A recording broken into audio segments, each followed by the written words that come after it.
ನಟ ಶಿವರಾಜ್ ಕುಮಾರ್ ಅವರ ಜೊತೆ ನಾಯಕಿಯಾಗಿ ಅಭಿನಯಿಸಿ ಅತಿ ದೊಡ್ಡ ಹೆಸರು ಮಾಡಿದಂಥ ಅತಿ ಚಿಕ್ಕ ವಯಸ್ಸಿನಲ್ಲಿ ಇದೀಗ ನಟಿ ಈಗ ಕೊನೆಯುಸಿರೆಳೆದಿದ್ದಾರೆ. ಅದು ಕೂಡ ರಸ್ತೆ ಅಪಘಾತದಿಂದ ಈಗ ಕೊನೆಯುಸಿರೆಳೆದಿದ್ದಾರೆ ಎಂಬ ಮಾಹಿತಿ ಬರ್ತಿರುವಂಥದ್ದು. ಮೂಲತಃ ಮಲಯಾಳಂ ನಟಿಯಾಗಿದ್ದಂಥ ಇವರು ಸದ್ಯ ಕನ್ನಡ ಚಿತ್ರರಂಗದಲ್ಲೂ ಕೂಡ ಸುಮಾರು 10ಕ್ಕೂ ಅಧಿಕ ಸಿನಿಮಾಗಳಲ್ಲಿ ಅಭಿನಯಿಸಿದ್ದರು.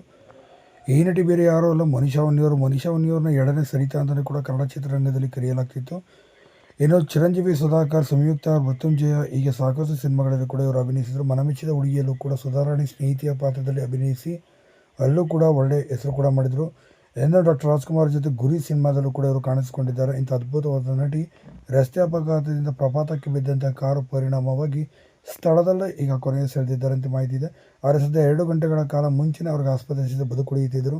ಆದರೆ ನೋಡಿದಂಥ ಮಧ್ಯರಾತ್ರಿ ನಡೆದಂಥ ಘಟನೆಯಿಂದ ಆಗಿದ್ದರಿಂದ ಬೆಳಗಿನ ಜಾವದಲ್ಲಿ ಬೇರೆಯೊಬ್ಬರು ಬಸ್ ಅವರು ನಿಲ್ಲಿಸಿ ಇಲ್ಲೇನೋ ಒಂದು ಆಗಿದೆ ಘಟನೆ ಎಂಬುದು ಕೇಳಿಸಿದೆ.